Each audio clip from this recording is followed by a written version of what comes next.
मैं उस डरावनी रात को कभी नहीं भूल सकता, जिस रात मैंने मेरा सबसे अच्छा दोस्त खो दिया।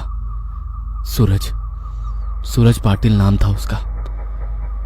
सूरज और मैं बचपन से एक दूसरे के साथ थे।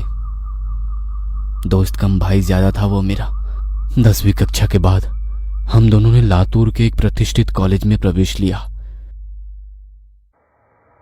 हमारे लिए लातूर शहर अनजान था, पर कुछ ही दिनों में हम उस शहर का चप्पा चप्पा जान गए, क्योंकि सूरज और मैं दिन भर शहर में बाइक पर घुमा करते थे। पर एक दिन वही रोज रोज शहर में घूमकर हम बहुत ज्यादा बोर हो चुके थे, इसलिए एक रात हमने लॉन्ग ड्राइव पर जाने का फैसला किया। भाई चल, कामे गांव के जंगल में लॉन्ग ड्राइव पर चलते हैं। सुना है उस जंगल का रास्ता मक्खन की तरह मुलायम है। हम कामे गांव के जंगल की तरफ कभी नहीं गए थे, पर हमने सिर्फ इतना सुना था कि कामे गांव का जंगल सिर्फ नाम का जंगल है, क्योंकि वहां हरे भरे पेड़ों के सिवाय कुछ नहीं था। क्योंकि उस जंगल में जो भी जंगली जानवर थे वे शिकार के कारण खत्म हो चुके थे, इसलिए रात में लॉन्ग ड्राइव पर जाने के लिए वो जंगल एकदम सेफ था। और ऊपर से उस रात पूर्णमासी की रात थी, मौसम भी अच्छा था, इसलिए मैं सूरज के साथ कामेगांव जंगल में जाने के लिए राजी हो गया। रात के 11 बजे हम कामेगांव के जंगल में दाखिल हो गए। हमने जैसे सुना था वैसे ही जंगल का रास्ता एकदम मक्खन की तरह मुलायम था। हमारी बाइक हवा से बातें करने लगी थी। वाकई बहुत मजा आ रहा था, पर मुझे इस बात की हैरानी हो रही थी कि हम जंगल के इतने अंदर दाखिल हो चुके थे, पर तब भी हमें रास्ते में एक भी गाड़ी दिखाई ना दी थी। जंगल का पूरा रास्ता सुनसान पड़ा हुआ था। तभी रास्ते में हमें एक पुल दिखाई दिया। सूरज ने उस पुल के बीचों बीच बाइक रोक दी। वो अंग्रेजों द्वारा नदी के ऊपर बनाया गया 100-200 साल पुराना ब्रिज था। पुल के बाजू में एक बड़ा सा बोर्ड लगा हुआ था और उस पर लिखा था सेंट जॉर्ज ब्रिज।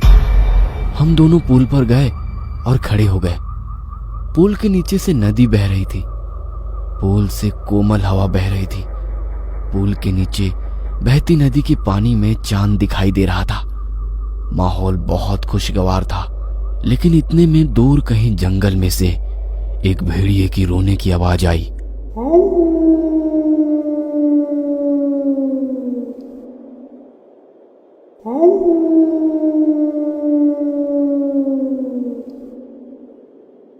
पुल के ऊपर से बहने वाली हवा अचानक से रुक गई। नदी का पानी अचानक से रुक गया। चांद एक काले बादल के पीछे गायब हो गया। तभी हमारे सर के ऊपर से एक टिटहरी भयंकर आवाज में चीखती हुई मंडराने लगी, मानो वो हमसे कह रही थी कि यहां से जल्दी से भाग जाओ। हमारे महाराष्ट्र में ऐसा माना जाता है कि टिटहरी का चीखना अशुभ घटना का संकेत होता है, और मैं ये अच्छी तरह से जानता था। सूरज, मुझे यहाँ पे कुछ अच्छा नहीं लग रहा है। टिटहरी का चीखना मतलब कि हमारे चारों तरफ खतरा मंडरा रहा है। हमें जल्दी यहाँ से निकल जाना चाहिए। अरे भाई, कुछ अशुभ नहीं होता, बस ये अंधविश्वास है। टिटहरी के चीखने की वजह उसका गुस्सैल स्वभाव होता है और वही उसकी आवाज भी होती है। अब चुपचाप यहाँ खड़ा रह और खूबसूरत नजारा देख, सूरज ने मुझसे कहा। तभी मैंने सूरज के पीछे कुछ दूर पुल की रेलिंग के पास एक औरत को खड़े हुए देखा।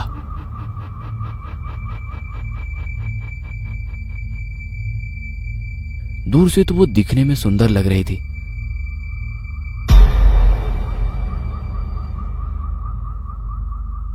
पर वो पुल के नीचे झांक रही थी। मैं उसकी तरफ देख ही रहा था कि इतने में वो औरत अपनी चप्पलें उतारकर पुल की रेलिंग पर चढ़ गई। सूरज, पीछे देख, वो औरत क्या कर रही है? मैंने सूरज से कहा। सूरज ने पीछे मुड़कर देखा।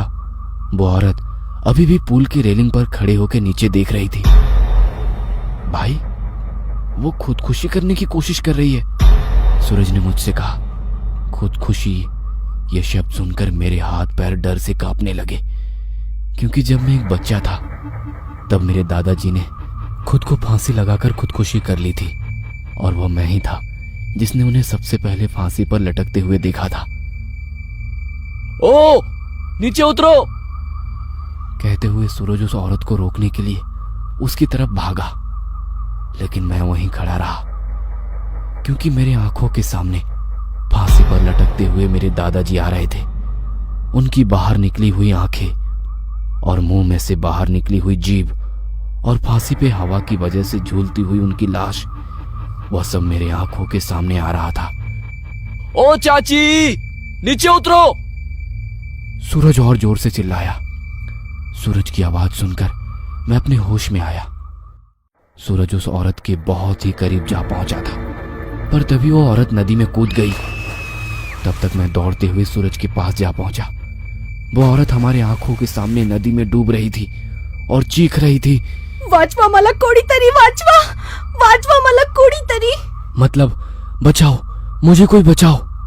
पर हम सिर्फ उसे डूबते हुए देख रहे थे क्योंकि हम दोनों बहुत ज्यादा डर गए थे। वाचवा ये पुरानो मला, वाचवा। वो औरत डूबते हुए हमारी तरफ देखकर चीखने लगी और मदद के लिए गुहार लगाई।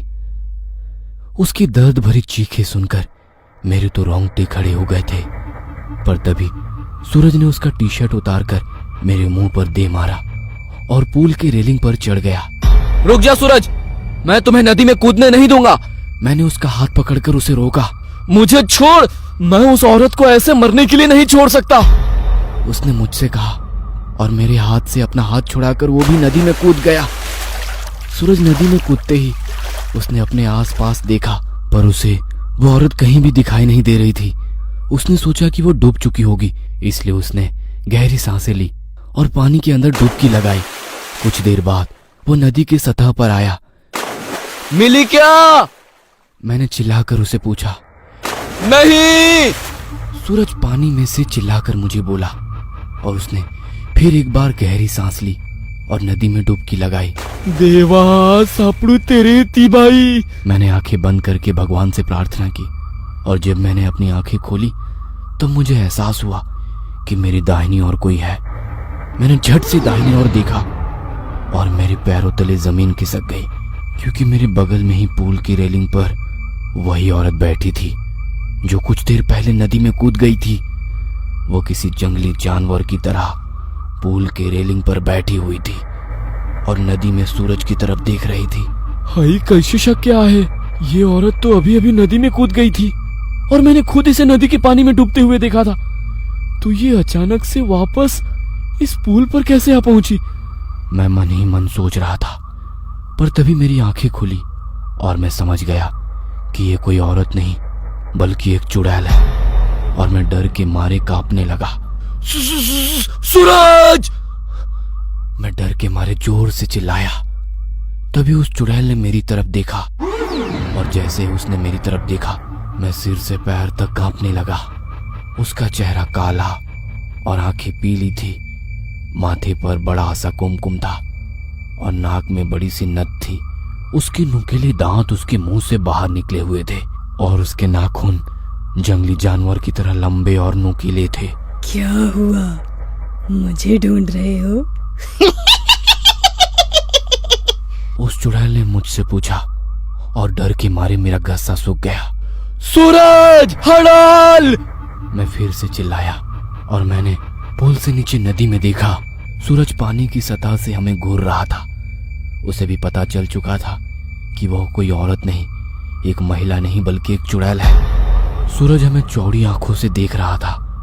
मैंने सोचा कि यह चुड़ैल अब मुझे इसी पुल पर चीर फाड़ कर मार देगी और फिर मेरे कच्चे मांस को चबा चबा कर खा जाएगी, क्योंकि मैं अकेले ही उसकी पकड़ में आ गया था और डर के मारे मैंने अपने पेंट में पेशाब कर दी। डरो मत, मैं तुम्हें नहीं, उसे अपने साथ नदी में ले जा रही हूँ।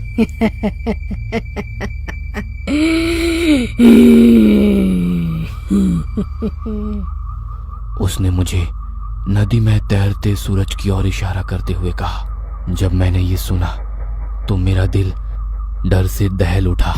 वो पानी में सूरज को अपने साथ ले जा रही थी। सूरज, जल्दी से पानी से बाहर निकलो, नहीं तो ये चुड़ैल तुम्हें नदी के पानी में ले जाएगी, मैंने सूरज से चिल्लाते हुए कहा। यह सुनकर सूरज पानी में ठहर गया उसके हाथ पांव सुन्न पड़ गए।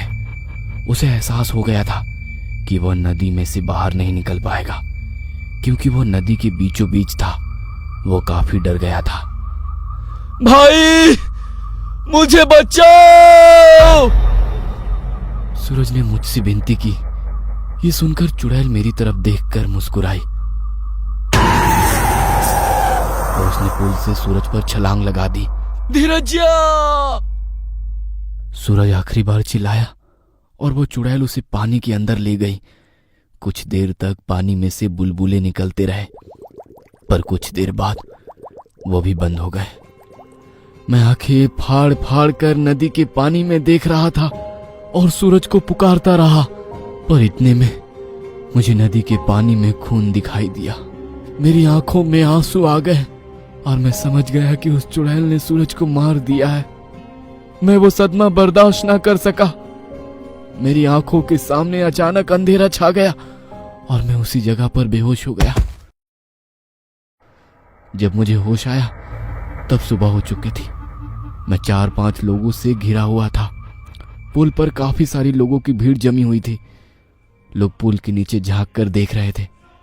मैं उठकर पुल के पास गया और देखा कि नदी के किनारे पानी में सूरज की लाश तैर रही थी। उस चुड़ैल ने बड़ी ही बेदर्दी से उसके सीने से दिल निकाल लिया था। मेरा सबसे अच्छा दोस्त मुझे छोड़कर चला गया था।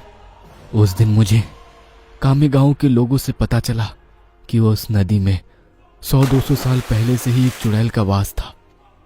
असल में हुआ ये था कि अंग्रेजों के जमाने में एक अंग्रेज अफसर ने सुंदरा नाम के एक औरत का बलात्कार किया था।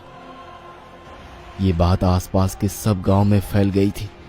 इसी कारण सुंदरा से गांव की कोई भी औरत बात नहीं करती थी, क्योंकि सब लोग कहते थे कि उसकी पवित्रता नष्ट हो चुकी है, अब वो अपवित्र हो गई है। गांव के लोग उसे हर दिन ताने मारते थे। कुछ दिन बाद सुंदरा के पति ने भी उसे छोड़ दिया। तब सुंदरा अपने मायके चली आई। कामे गांव ही उसका मायके था, पर वहां भी उसे बहुत सारी बेइज्जती झेलनी पड़ी। वो लोगों के हर रोज के ताने सुनकर तंग आ गई थी। इसी वजह से एक दिन पूर्णमासी की रात सुंदरा ने कामे गांव के सेंट जॉर्ज ब्रिज से नदी में कूदकर खुदकुशी की। मरने के बाद वो चुड़ैल बन गई। हर पूर्णमासी की रात सुंदरा सेंट जॉर्ज ब्रिज पर आती थी और लोगों को इसी तरह कपट से अपना शिकार बनाती थी।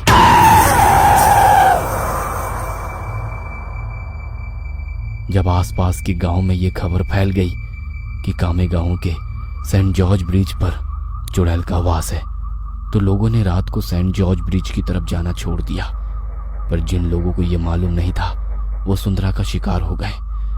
कामे गांव के कुछ बुजुर्ग लोग ये भी कहते हैं कि 100 पुरुषों या लड़कों के दिल खाने के बाद वह चुड़ैल फिर से खूबसूरत जिंदा औरत बनने वाली थी। इसलिए वो सिर्फ पुरुषों और लड़कों को अपना शिकार बनाती थी और उनका दिल कच्चा चबा जाती थी। सूरज के मरने के बाद कामे गांव के सेंट जॉर्ज ब्रिज पर कभी भी वो चुड़ैल दिखाई नहीं दी। इसीलिए कामे गांव के लोग कहते हैं कि मेरा दोस्त सूरज उस चुड़ैल का 100वां और आखिरी शिकार था और उसके बाद वो जिंदा सुंदर स्त्री बन गई।